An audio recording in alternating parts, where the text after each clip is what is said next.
Is it a force to reckon with or a paper dragon? We raised this question yesterday, a question aimed at understanding the so-called might of the People's Liberation Army of China.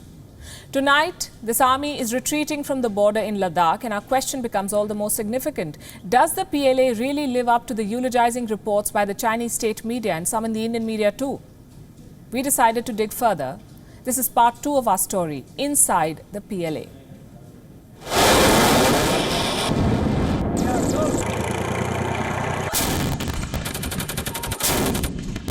It is the largest military force in the world. It has the second largest defense budget in the world. And it is under the absolute control of the Chinese Communist Party. The People's Liberation Army has grown more assertive during this pandemic. It is militarizing disputed islands in the South China Sea. It is intensifying pressure on Taiwan. And it is attempting to grab territories at the India-China border. But, lost in the hyperbole of its might and technological prowess is a sense of perspective. The PLA continues to be plagued by enduring weaknesses. Technically speaking, military service is mandatory for all Chinese citizens. The practice of conscription is held high even in the Chinese constitution. But the conscription cycle comes with its own set of challenges. The PLA is said to rely on approximately 800,000 conscripts that have to serve for a period of 2 years.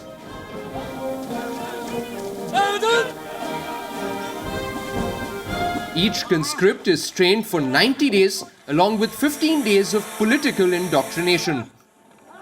Due to this policy, the force loses 20 to 35% of its combat power for a period of 3 to 4 months annually. It recruits heavily but fails to retain professionals.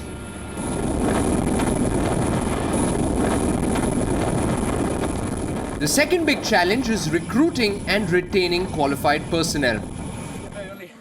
China's army recruits a higher number of poor youth from rural backgrounds as they join for the perks.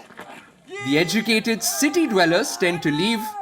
Experts blame the one-child policy for this, a policy which is said to produce pampered children who cannot withstand military discipline. When in the army they are dissatisfied, the post-service perks are few, and this weakens the force by depriving it of high-quality professionals. The PLA is characterized by extremely weak civilian control. There's an almost total absence of civilian oversight. The only civilian in the military's chain of command is said to be the chairman of China's Central Military Commission, President Xi Jinping himself.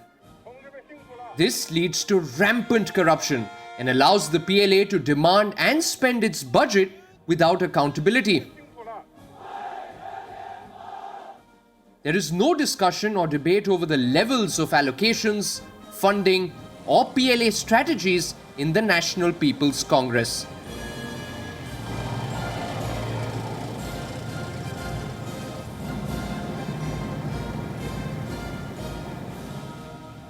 The CCP does not allow decision-making at lower levels, and it is the same with the PLA.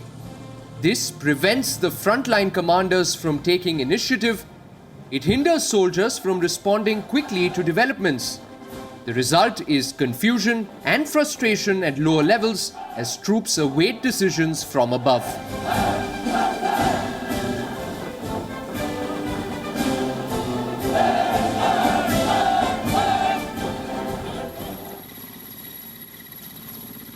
The videos don't tell the real story. They gloss over the fact that China's soldiers undergo insufficient training in conditions that are not challenging enough. Military exercises are not seen as a chance to identify problems. The aim is to always succeed. This reduces military training into opportunities to impress superiors. The headlines tell you the story.